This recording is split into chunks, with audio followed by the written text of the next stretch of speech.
Goeiedag en baie welkom by Insig, die program waar ons 'n diepte studie uit God se woord uit doen. Ons is in 'n splinternuwe reeks van Bybelstudies vir die volgende 13 weke en ons tema is hoe om Bybelprofeseë te bestudeer. In vandag se studie gaan ons kyk na 'n paar beginsels om die profetiese woord uit te lê. Waarna 'n mens moet kyk, dat jy moet oplet en verstaan wat jy lees, hoe God wil hê dat ons dit moet verstaan, en dan gaan ons kyk na sekere beginsels wat daar vir ons uitgelig word. In hierdie studie en om hierdie reeks voort te sit, saam met my in die ateljee, leraar Peer Niehoff van die Noordwestelike Distrik.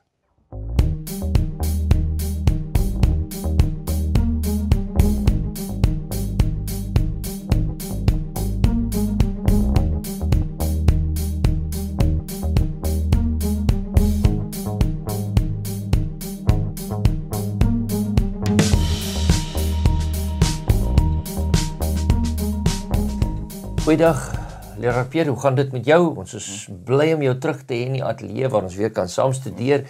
En ons het 'n hele klomp interessante studies wat ons in hierdie kwartaal gaan studeer om profeseë beter te kan verstaan. Nou, soos met enige program en enige studie waarmee jy mens begin, moet jy eers baie agtergrond kry voor jy letterlik daarop ingaan. En dit is waarop ons gaan konsentreer vandag oor 'n paar beginsels vir profetiese uitleg. En dis letterlik net 'n paar beginsels. Maar voor ons begin met ons studie vandag, kom ons buig ons hoofde saam. Vader in die hemel, ons sê vir U baie dankie dat ons in U teenwoordigheid kan wees, waar ons weer eens U woord open. Here, dat U ons sal lig gee om beginsels te kan kry om die profeseë wat in U woord is, wat baie belangrik is vir ons lewens, beter te kan verstaan en aan ander te kan meedeel.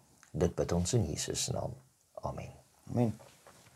So, dit is baie interessant, 'n paar beginsels vir ons profetiese uitleg. Nou, ek wonder, kom ons gaan vinnig na Jeremia 9 vers 24. Jeremia hoofstuk 9 vers 24, en dit sê daar vir ons, maar laat hy wat wil roem, hom hierop beroem, dat hy verstaan en my ken, dat ek die Here is wat goedertieren is, reg en geregtigheid op aarde doen, want in die dinge het ek 'n behaag, spreek die Here. Amen. Nou, Peer, wat sê daai teks vir jou?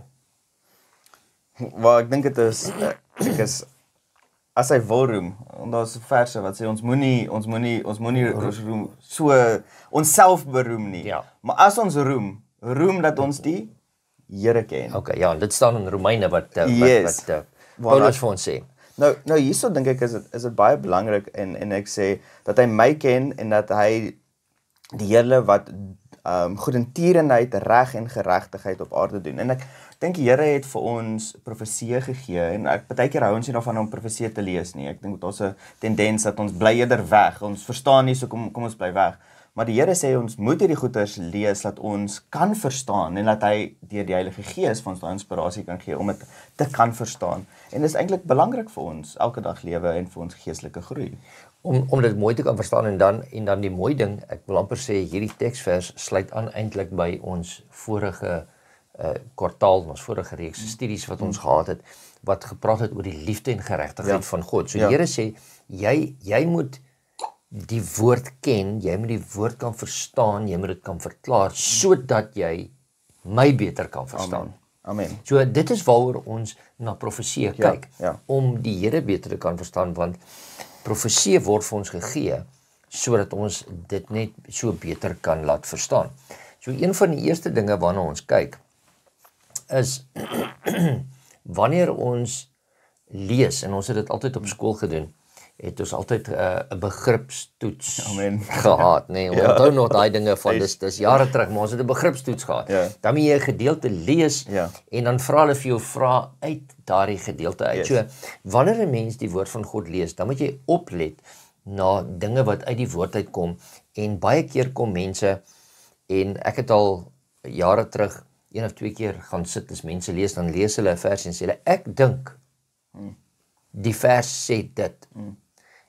En dan sit ek daar en dan wil ek amper sê, ek dink jy moet net die volgende vers lees. Ja. Dan hoef jy nie meer te dink nie. Dan is die antwoord klaar daar. So ek wil hê ons moet gaan kyk na 'n paar verse en die eerste een kry ons in Matteus 24 vers 15. As jy soontoe sal gaan, Okay. en dan kan ek so lank na Openbaring toe gaan. Matteus 24 vers 15.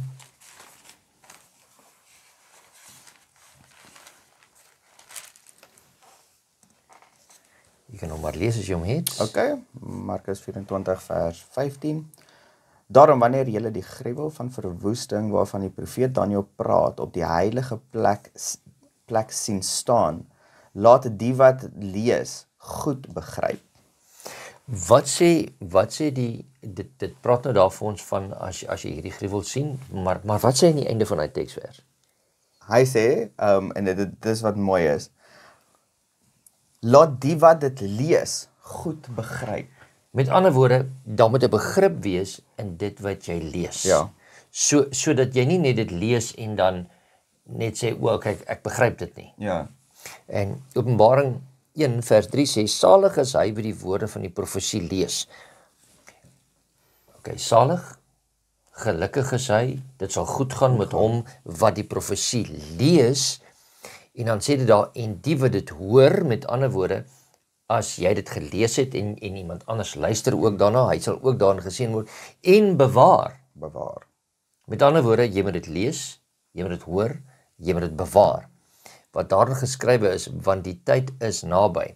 En in Openbaring weet ons, dit is die eindtydboek wat geskryf is, en dit sê vir ons daar, ons moet die profesie lees. Ja. En dit dan ook dan bewaar. En ekskuus tog as ek vir jou kan vra, wat beteken dit om 'n ding te bewaar? Om dit te koester, om daarin te lewe, om jou lewens volgens die beginsels in te stel. So dis soos as ons kyk na die state of, as ek na die wet kyk, en kyk na die padwet en spoed. Ek klim nie net op die pad en ry 180 km/h nie. Want die wet sê 120. So dis iets waarvan ek lewe volgens dit. En ek dink is dieselfde met hierdie wet. Ons kyk en ons sien wat die Here vir ons wil hê en die plan wat die Here vir ons het en die reëls en beginsels wat die Here in ons lewe het en ons stel ons lewe volgens dit in. Ons bewaar dit, ons koester dit in ons hart. Okay. So kom ons kyk gou. Daar's nog so 2 versies, Matteus 11 vers 29. Sê dit daarvan is 'n baie bekende gedeelte, is iets wat ons dalk nie altyd wil hoor, veral as dit nou moeilik gaan in ons lewens nie. En dit sê vir ons, neem my juk op julle en leer van my, want ek is sagmoedig en nederig van hart en julle sal rus vind vir julle siele. Met ander woorde, die Here sê, kom leer by my. Ja. En waar is die beste manier vir ons om by die Here te leer? Om die woord te lees. Om die woord te lees, en dan is daar nou sekere profesieë wat vir ons gegee word. Nou ons sal nog later kyk daarin. So, hoekom is dit dan altyd so geskryf in profetiese taal, dat dit so half in kode geskryf is? Nou ons weet mos altyd, ons is mos almal op skool gewees, ons is almal briefies vir mekaar gestuur, en baie keer het jy maar dinge in 'n kode gestuur, dat as die boodskap onderskep word, dat die persoon wat dit onderskep nie dadelik kan begryp wat jy sê nie, maar die persoon wat dit voor bedoel was, weet wat is die kode om dit te kan lees. Right. So, dis vir ons baie belangrik dat ons na hierdie dinge te weet, wat wanneer ons God se woord lees, dan moet ons oplet, ons moet begryp, sodat ons dit kan verstaan. Met ander woorde, miskien moet ek dit net vra in die begin, want daar sal dalk mense wees wat sê, ja maar, daar's sekere boeke in die Bybel wat daar is, maar dis nie eintlik vir ons nie, want dis nie, dis geslote, dis onverstaanbaar. Wat sal ons vir hulle sê? Ek dink die Here het niks vir ons gegee wat ons nie, daar's 'n manier om dit te verstaan. As mense dit lees, dan sal die Heilige Gees wys. Ek dink ons ook in Daniël, en ek dink ons gaan 'n bietjie verder daarin lees, waar hy gesê het, die boeke moet gesluit word. maar dit gaan oopgesluit word op 'n sekere dag en ons weet hoe nader ons aan die einde van die tyd word, hoe meer verstaan kan ons kan sien dat oor die geskiedenis het die profesetiese boeke was baie beter verstaan as wat dit verstaan was. Ek dink in ons kerk, ek dink ons in een persoon reg aan die begin, William Miller, wat 'n sekere verstaan gehad het. Ja, ons weet hy het nie alles korrek gehad nie, maar deur die lees wat hy daar gedoen het, het ons 'n sekere verstaan van die profetiese boeke vandag. En soos wat tyd aangaan, soos wat ons dit meer lees, soos wat ons dit meer bestudeer, en ek dink dis hoekom dit so belangrik is vir ons in ons persoonlike lewens om dit meer te lees, want soos wat ons meer lees, gaan ons meer verstaan. So, kom ons gaan oor en dan sê die woord vir ons, en die Here wil tog hê. Hoekom sal jy vir iemand en ek gaan nou my vrou aanhaal wat altyd sê, die Bybel is 'n liefdesbrief wat vir die mens geskryf is. Yes. Nou, hoekom sal jy 'n brief skryf vir iemand vir wie jy lief is? En dan sekere gedeeltes het jy maar vir hom gegee, maar nee, wat hy voel daaroor te bekommer. Hy voel te lees nie. Nee. En as hy dit lees, dan gaan hy net de mekaar word. So dit maak nie sin nie. So die Here wil hê ons moet sy woord verstaan. Ja. En dan ook so, hy wil ons vooruit partykeer laat weet van dinge wat in die toekoms gaan gebeur, wat ons dalk later op ons pad gaan kry, sodat ons voorbereid is. So kom ons kyk, wat se begrip kry ons uit 'n paar van hierdie ander teksverse om God beter te kan verstaan. So kom ons gaan kyk daar, Psalm 139 vers 1 tot 6. As jy hom het, Ja, ek kan Psalm 139 van vers 1. Dit lê vir die musiekleier 'n psalm van Dawid. Here, U deurgrond en ken my. U ken my sit en my opstaan. U verstaan my gedagte. U deurvors my en gaan en my lê. En U is met al my weë goed bekend. Want daar is nog geen woord op my tong nie, of U, Here, U ken dit geheel en al. U sluit my in van agter en van voor, en U lê U hand op my. Om dit te begryp is wonderbaar vir my, te hoog, ek kan daar nie by nie. So hierdie gedeelte kom en die psalmskrywer sê hier vir ons, die Here ken my. Hy ken my.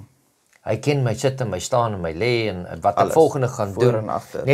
Net my kyk, weet hy al klaar wat ek dink. Ja.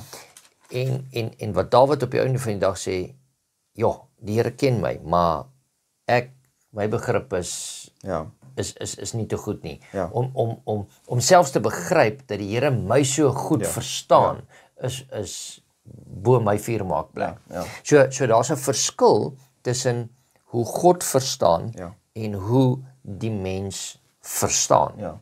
Right. So kom ons kyk, die volgende ene kry ons in Psalm 147. Ek het nou te ver geblaai daar, 147 vers 5, en dit sê daar vir ons, Onse Here is groot en ryk aan krag, sy verstand is oneindig. Amen. Die Here rig die ootmoediges weer op, die goddelose mense verneder hy tot die grond toe. Met ander woorde, hierdie gedeelte sê vir ons, die Here is groot van krag. Ja. Met ander woorde, op 'n ander plek sê hy, my wee is nie julle wee nie. My gedagtes is nie julle gedagtes nie. So ons moet weet daar's 'n verskil. Ja. En die Here probeer ons inlig sodat ons verstaan wat aan die gang is. So kom ons gaan kyk nog twee, en dalk dan na die Nuwe Testament toe gaan om net om hierdie konsep deur te kry, jy weet, as goed Ou en Nuwe Testament. Romeine hoofstuk 11 vers 33 en dan ook 1 Johannes 3 vers 20. Ja. So. As jy Romeine het, kan jy gaan. O diepte van die rykdom en wysheid en kennis van God. Hoe ondeurgrondelik is sy oordeele en onaanspreeklik sy weë. Onaanspreeklik sy weë. So, wat sê dit vir ons? Dit sê vir ons die Here se kennis is groot, is baie groter as ons sin. Dit bring my na daai vers, ek dink dis Jesaja wat sê my gedagtes is nie julle gedagtes nie. As ons dan kyk, 1 Johannes 3 vers 20 sê, want as ons harte, want as ons hart ons veroordeel, God is meer as ons hart en hy weet Alles. alles. Alles. Met ander woorde, en die Here wil hê, omdat hy alles weet, omdat hy al reeds weet wat in die toekoms gaan gebeur. Nie dat hy dit bepaal het nie, Ja. maar hy weet wat gaan gebeur. Daarom wil hy ons ook inlig, sodat ons ook van sekere dinge mag weet Ja. en 'n geloofsbasis mag opbou. Nou ek moet dit tog nou net hier sê. Geloof is die vaste vertroue op die dinge wat ons hoop, 'n bewys van die dinge wat ons nie kan sien nie, Hebreërs 11 vers 1, Yes. nee. So met ander woorde, die Here gaan vir ons genoeg inligting gee sodat ons kan glo. Ja. Kan ek stout wees en sê die Here gaan nie vir ons genoeg inligting gee sodat ons alles 100% weet soos hy nie. Ja. Ja. Want daar is tog, die Here wil hê ons moet hom glo en hom vertrou in dit wat hy sê. En ek dink dit bring my terug na daai vers, nou die spesifieke vers reference kan ek nou nie mooi onthou nie, maar wat hy sê, hy sal niks op die aarde laat gebeur as hy nie sy profete en mense laat weet het wat gaan gebeur nie. So die Here het vir ons hierdie profesie gegee om ons te kan waarsku en voorberei dat ons reg kan wees van wanneer sekere dinge gebeur. En ek dink is belangrik, en weer eens wat ek sê, hoe meer mense dit lees, hoe meer gaan ons begin verstaan. Ek dink die Bybel is die enigste boek wat jy 100 keer kan lees en die 100ste keer is asof jy die eerste keer gelees het, want ons iets niets wat daar Daar's elke keer, dis hoekom ek sê ons sê altyd, dit is die skrif, die Bybel is lewendig. Is lewendig. So hy verander, en ek wil nie sê hy verander, ekskuus die mense my nie verkeerd verstaan nie, hy verander vir jou konteks waarin jy is, Yes. en hy spreek sekere dinge aan, soos jy nou net gesê, daar's 'n teksvers wat ons uit ons kop uit ken, jy gaan deur 'n sekere situasie, iemand lees hy teksvers weer in, Wow. lightbulb, Ja. daar gaan hy aan. So, die Here wil hê ons moet verstaan wat hy vir ons sê. Die Here wil hê ons moet oplet wanneer hy met ons praat. Nou, wanneer jy nie oplet nie, dan gaan jy nie verstaan nie. Ja. Jy sien, so dis nou baie duidelik. Ons moet oplet, dan sal ons verstaan. Ja. En nou kom ons by daai gedeelte wat jy net van gepraat het. En miskien moet jy dit vinnig vir ons lees in Daniël 12 vers 4. En dat ons vinnig oor daai konsep gesels. So Daniël 12 vers 4 sê, en jy, Daniël, hou die woorde geheim en verseël die boek tot die einde, tot die tyd van die einde toe. Baie sal dit deursoek en die kennis sal vermeerder. Okay, en ek het nou al baie weergawe gehoor van daai teks en baie misinterpretasies van daai teks gehoor. Maar die konsep wat daar vir ons gegee het, Daniël het 'n woord gekry, die Here het vir hom visioene gegee en hy het die boek van Daniël geskryf. Yes. Maar daar sê die Here vir hom, hou dit verseël, hou dit geheim, maar tot op 'n sekere punt. En dit is tot aan die tyd van die einde. Ja. So, kom ons kyk net Openbaring 22 vers 10, Okay. sê dan daar vir ons, en hy het vir my gesê, moenie die woorde van die profesie van hierdie boek verseël nie, want die tyd is naby. So ons weet, daar was nou tyd van Daniël dit geskryf het, totdat Johannes dit geskryf het. Ja. So daar's 'n tyd aan, die een is gesê, verseël, die ander een is gesê, moet dit nie seël nie. En hier kom die wat as die twee goed bymekaar uitbring, die een sê, hou dit verseël tot die tyd van die einde toe, en die ander een sê, want die tyd is naby. So hier kan ons dadelik verstaan dat die tyd van die einde dan ook naby moet wees. Ja. So, dis nie dat die een sê, die profesie is verseël, dit moet dit nie verstaan nie, en die ander een sê, dit moet verstaan. So dit wil amper blyk of daar 'n weerspreking is, maar dit gaan oor die tyd aspek van om dit te kan verstaan. Nou wil ek 'n ander ding vra, want dit sê ook daar vir ons, Daniël, miskien kan jy net weer daai vers lees, vers 4. Vers 4, en Daniël hou die woorde geheim en verseël, die boekrol tot die tyd van die einde, baie sal rondwerf, sodat die kennis kan vermeerder. Okay, so hier kom ons, en dit is my konsep wat ek vinnig wil uitkom, die kennis wat vermeerder. Yes. So ons lewe in 'n tegnologiese vooruitgaande wêreld. Ja. En baie mense wanneer hulle sien van al hierdie Skies tog van Starlink en wat ek nou amper sê, al hierdie search engines, help my vir die Afrikaanse woord, wat ons het, en ek wil nou nie hulle name noem nie, wat ons nou gaan en dinge soek, en kennis vermeerder en druk van 'n knoppie, kry jy goed op YouTube, en jy kry goed oral, en die kennis word net al hoe meer en meer en meer, en as ons byvoorbeeld kyk, en ek gaan hom optel en sê, na 'n ding soos 'n selfoon, die eerstes wat ons gekry het, wat ons mee kon gedoen het, en dit wat ons nou met hulle kan doen, nou is die goed al rekenaars. Ja. Is dit die kennis waarvan daardie teksvers praat? Nee, ek dink in hierdie konteks is dit die kennis van die profesie. Jy sien so die konteks. Daar's hy, die konteks wat saak maak. So dit is nou baie belangrik dat ons kan sien dat ons kan daardie teksvers vat, dit lees en sê ja, maar ons kan sien die kennis rondom ons vermeerder en almal word nou slimmer. Maar dit praat nie eintlik daarvan nie. Ja, daai kennis sal ook vermeerder, maar dit praat hiervan in die tyd van die einde sal die kennis oor die profesie wat bekend gemaak moet word. En ons kan dit mooi lees want dit sê baie sal dit deursoek en die kennis sal vermeerder. So deur die deursoeking sal die kennis vermeerder word. Ja, en soos jy nou gesê het, en hierdie kennis het op 'n sekere tydperk van die profesie het hier eers na die donker eeue, en nou gaan ons weer terug na van die ander profesie toe, van die 1260 jaar profesie wat vir ons geskryf word, die 42 maande profesie wat ons al in baie van ons ander reekse oor gepraat het, sal ons sien dat die kennis het eers begin vermeerder van die ondersoek van die profesie van God, soos byvoorbeeld die profesie van die 2300 aandes en môres. Dit sal op 'n sekere tydperk eers kom, en daardie tydperk het eers hier gekom na die 1260 jaar profesie, wat in 1798 geëindig het.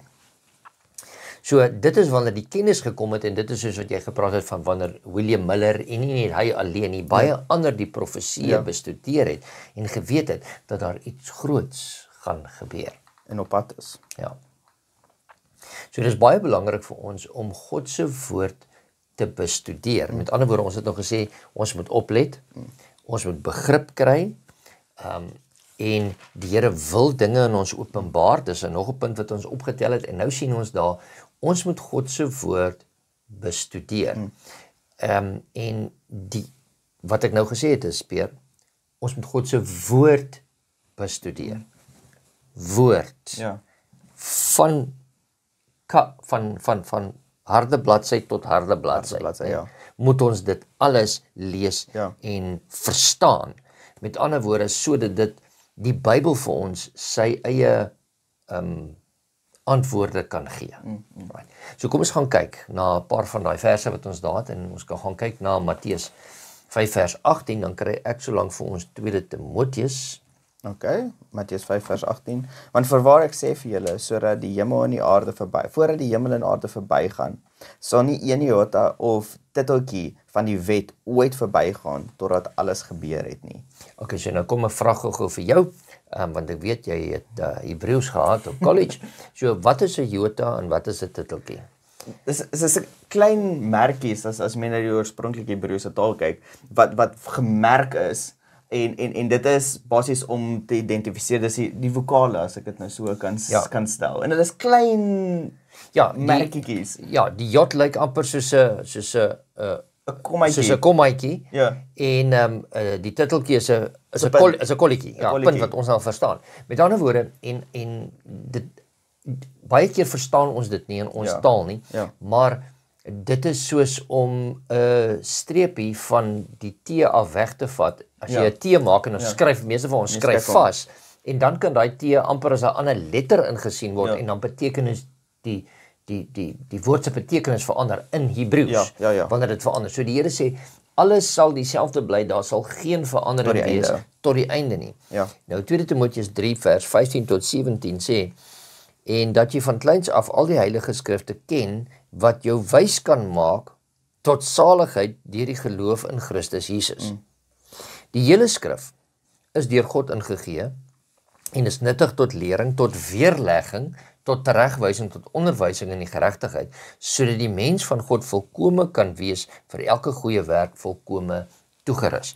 Met ander woorde, hier kan ons sien dat selfs uit die woord van God uit kan ons sien dat dit nodig is om dit te studeer. Ja. Dit is nodig vir teregwysing, vir onderwysing, vir onderrigting, nee, en lering, sodat ons kan die God se wil vir ons lewens beter kan verstaan en ook sy planne beter kan verstaan. Amen. So ek wonder 'n laaste teksversie as jy dit vir ons kan kry, Lukas 24 vers 27. En dit lees as volg: En hy het begin van Moses en al die profete af en vir hulle uitgelê in al die skrifte die dinge wat op hom betrekking het. Okay, die eerste ding vraag wat ek vir jou gaan vra is, wie praat? Wie het dit gesê? Hy het begin soos Dis Christus wat gepraat het. Christus wat hy praat, ja, so, hy is nou besig om dit uit te lê vir sy disippels. Yes. En wat het hy gedoen? Hy het alles vir hulle gesê. Met ander woorde, al die skrifte wat op hom betrekking het. Met ander woorde, onthou nou, kom ons kyk gou net baie duidelik. Christus het geleef, het die Nuwe Testament alreeds bestaan? Nee, nog nie.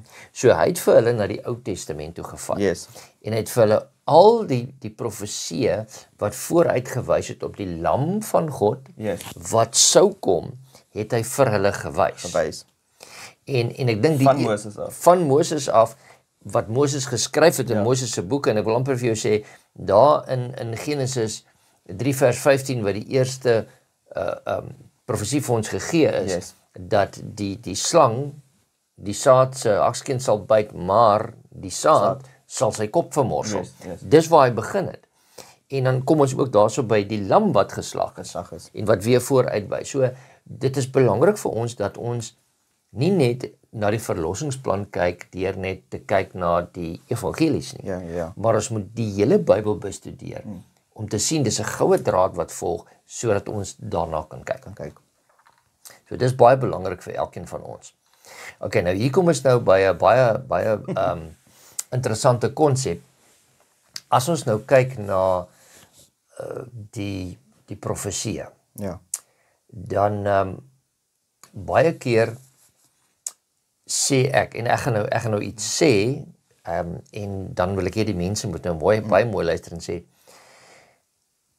ek het vandag so hard gewerk, ek het my morsdood gewerk.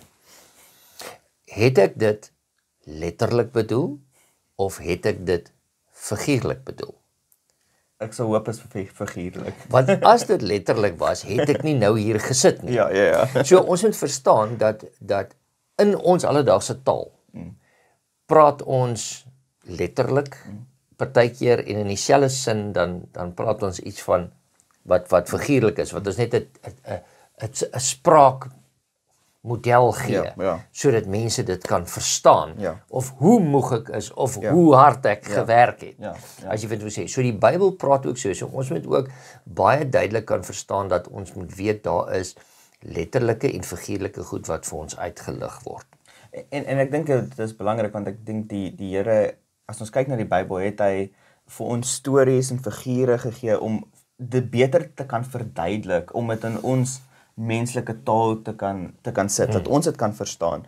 En ek dink dit is belangrik om te weet wanneer hy dit gebruik, sodat ons dit so kan interpreteer. En baie van die profeseë is met beelde, so as ons nou die Daniël 2 beeld kyk, dit is gebruik om sekere tydperke te verduidelik. Maar wat mooi is, die Bybel gee gewoonlik die sleutel vir jou so op 'n manier om te sê, okay, dit is nou letterlik, dit is nou figuurlik, laat jy kan verstaan wat dit is. Ja. Ek dink byvoorbeeld daarso, die Bybel praat baie keer en hy sê vir ons, en as ons kyk na Openbaring en sê, en die slang was vertorend op die vrou. Ja. Nou weer eens, jy daar slang, Ja.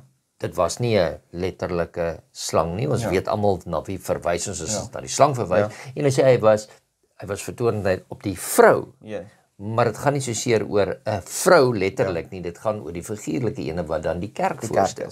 So kom ons kyk na 'n paar van daai teksverse, en ons kry Daniël 7 vers 7.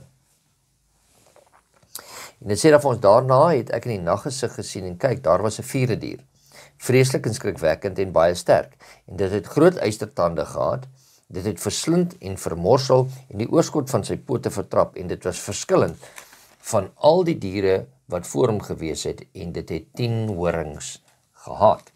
So, as ons hierdie gedeelte lees, dan kan ons sê, ek wil nog graag daardie dier sien, want dit is Eystertande. eystertande. Of dit is letterlik, of dit is figuurlik. Ja. Right. So kom ons kyk wat sê Daniël 8 vers 3. En kyk, ek het my oë opgeslaan en gesien, en kyk, daar staan 'n ram voor die rivier, en hy het 2 horings gehad, en die 2 horings was hoog, ook was die een hoër as die ander, en die hoogste het laaste uitgekom. So hier kry ons weer 'n ram, 2 horings, die een is hoër as die ander ene. En hier sien ons, maar is dit letterlik of is dit figuurlik? Want onthou, ons praat nou in die boek van wat nou verseël moes word, nee, wat Daniël gesê het. Yes. En as ons nou kyk na Daniël 7 vers 24, gaan ons net 'n entjie terug, dan sê dit daar vir ons, die 10 horings, uit hierdie koninkryk sal 10 konings opstaan. Okay, daar is 'n sleutel. Ja, ja. Met ander woorde, dadelik sê dit vir my, hierdie dier kan nie letterlik wees nie. Wees nie. Dit is 'n figuur wat voorgestel word sodat hulle in kodetaal praat, sodat nie almal kan verstaan wat hulle sê nie.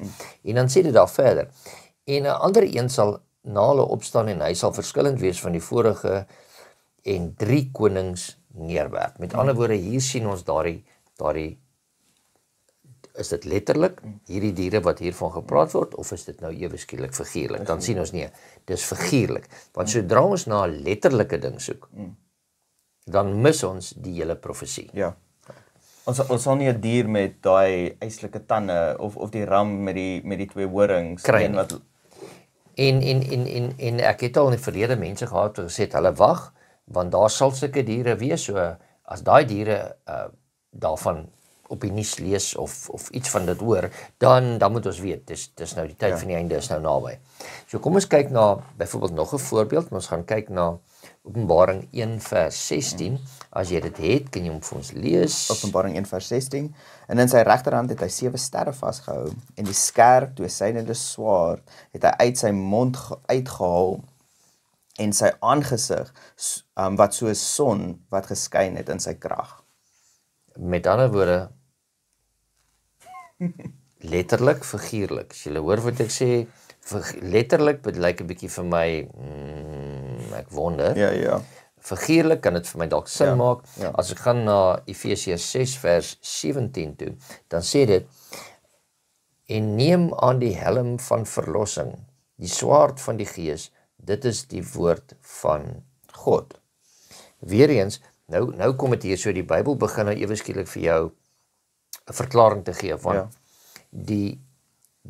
die helm van verlossing en die swaard van die Gees. En dan sê hy, die swaard van die Gees, dit is die woord van God. Ek dink Hebreërs 4 vers 12 sê dit nog duideliker. Dit sê, want die woord van God is lewend en kragtig en skerper as 'n tweesnydende swaard. So met ander woorde, hier kry ons dit, dis 'n swaard, maar dit gaan nie oor die swaard nie, dit gaan oor die woord van God. Weereens kry ons daar 'n simbool wat verduidelik word as iets anders. Yes. En dit is die belangrikheid wat ons daarna moet sien. Ons kan dalk vinnig na 'n laaste enetjie kyk, Openbaring 12 vers 1. Okay, 12 vers 1, en 'n groot teken het in die hemel verskyn, 'n vrou wat met die son bekleed was, en die maan onder haar voete, en op haar hoof 'n kroon van 12 sterre. Okay, so hier is daar's nou van die vrou, nê? Ja, weer van 'n vrou. En is dit nou letterlik of is dit nou figuurlik die vrou wat nou daar verskyn het? En 21 vers 2 sê daar vir ons, en ek Johannes het die heilige stad, die nuwe Jerusalem sien neerdal van God uit die hemel toe berei soos 'n bruid wat vir haar man versier is. Met ander woorde, hier sien ons duidelik, daar kom 'n baie goeie verduideliking uit in Openbaring 21, dat die nuwe Jerusalem word vir ons hier vergelyk soos 'n bruid, wat vir haar man versier is. Met ander woorde, hier kry ons nou die die figuurlike beskrywing van die stad van God, die Nuwe Jerusalem, maar hy beskryf dit nou as 'n bruid. As 'n bruid. Maar is nie 'n bruid soos wat ons letterlik dit ken nie. So Paulus sê in Efesiërs 5 vers 31 en 32, daarom moet 'n man sy vader en sy moeder verlaat en sy vrou aankleef. En die twee sal een vlees word. En ons ken daai gedeelte. Ja. Maar hy sê hierdie verborgenheid is groot, maar ek sê dit met die oog op Christus en die gemeente. Christus en die kerk. Ja. So met ander woorde, ons sien dit, ons verstaan dit letterlik is tussen man en vrou, maar hy bring dit nou en sê ek gaan hierdie simbool gaan ek ook begin gebruik tussen die verhouding tussen man en vrou as die verhouding tussen God en sy kerk. Nou Jeremia 6 vers 2 sê die mooie en die verwende verdelg ek die dogter van Sion. En hier sien ons dat daar nou praat hy van die dogter van Sion.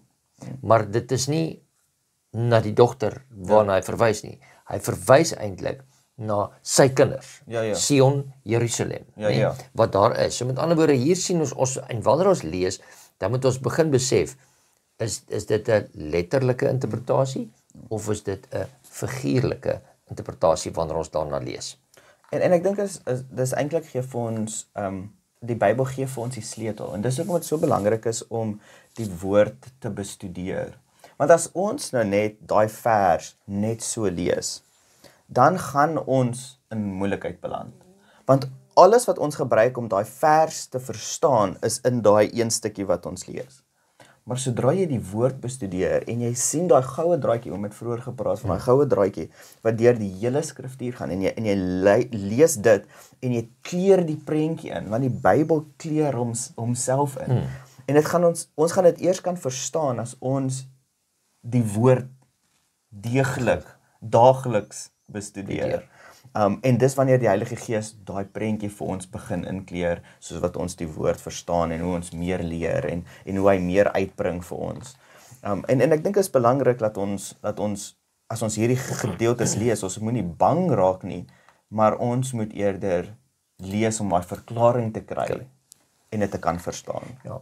So om op te sompeer, wanneer ons die woord van God lees, dan moet ons oplet. Nou, weer eens, die eerste ding wat ons doen is, wanneer ons die woord van God lees, moet dit nooit oopmaak, voor jy nie vra dat die Gees jou lei, om dit te verstaan nie. Dis die eerste ding. En jou menslike perspektief weg te vat. Weg te sit, en dan, maar, wees wakker, wees nugter, sodat jy kan verstaan, wat die Here vir jou sê. So let op, moenie laat jou aandag deur ander goed afgetrek word nie.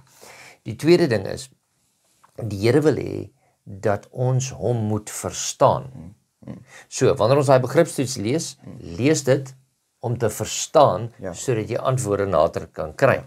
Wanneer jy dit klaar verstaan het, dan moet jy nou weet, nee, daar sekere goed wat nie aldag vir jou sin maak nie. Soos byvoorbeeld wat ons nog gesien het van, hou dit geheim, maar moet dit nie geheim hou nie. En dit gaan oor die tydsaspek. Baie keer dan vra ons, hoor, hierso is vir jou inligting, maar moet asseblief nou nie hierdie inligting deurgee. Ons doen dit nou baie met wat ons sekere dinge reël. Dan sê ons, hoor, hierso is 'n poster vir iets. Wat dink jy? Maar moet dit nog nie deel nie asseblief. Ons is nog nie klaar daarmee nie. Dit beteken nie ons moet dit nie deel nie. Dit beteken net die tyd is nog nie reg om dit te deel nie. En dan moet ons soos wat jy nou gesê het, ons moet die woord van God bestudeer. En dat die woord van God, soos wat ons nou gelees het in hierdie laaste gedeeltes, dat hy homself moet interpreteer en dat ons kan verstaan, praat hy met ons op 'n letterlike manier en 'n figuurlike manier. En as hy met ons praat op 'n figuurlike manier, dan kan ek ons nou self wonder, Peer, ek dink, dit beteken dit. Soos byvoorbeeld, as ons nou kyk na die vrou, verwys die vrou altyd in die Bybel net na die kerk? En die antwoord is nee. Want ons het gesien in die verse wat ons nou net gelees het, dit verwys ook vir ons na die Nuwe Jerusalem. So in die konteks moet ons verstaan waarna dit verwys, dat ons die profesie wat vir ons gegee het, duidelik kan sien. En soos jy nou gesê het, daar word vir ons sekere sleutels gegee, en as ons daai sleutels het, jy weet, dis 'n sleutel in 'n sleutelgat, as jy 'n hele bos het, hulle wil nie in nie, en dan ek kyk altyd binne in die sleutelgat, watter kant toe wys die puntjie daar, laat ek daarom ten minste daai kan uitskakel en die ander kan probeer. Tot hy pas. En dit is wat ons doen met die woord van God. Of moet doen met die woord van God, om dit beter te kan verstaan en om die profeseë te kan verstaan, sodat ons ons kan voorberei vir sy wederkoms. Amen. Enige laaste konsep, idee wat jy van jou kant af het? Nee, ek dink is net belangrik dat ons kan nie verwag dat ons die sleutels net in ons skoot val nie. Nee. dit is iets wat ons moet bestudeer en ons moet daai sleutels kry en dit identifiseer. En ek dink die belangrike ding is dis baie makliker as iemand anders net vir jou iets gee. Ja. Maar jy moet nog steeds self gaan kyk of daai sleutel in daai sleutelgat pas. Of het jy 'n bos gekry? En partykeer is die sleutel nie reg nie. Ja. Dan moet jy seker maak, ons moet hom reg maak voordat hy mooi kan pas. Ja, dis ek wil daai konsep wil ek kom om jou Bybel te bestudeer en self te bestudeer is amper om soos GPS te vat en by 'n sekere plek uit te kom en ewe skielik as jy môre weer soontoe moet gaan en nou het jy nie 'n sein nie. Ja.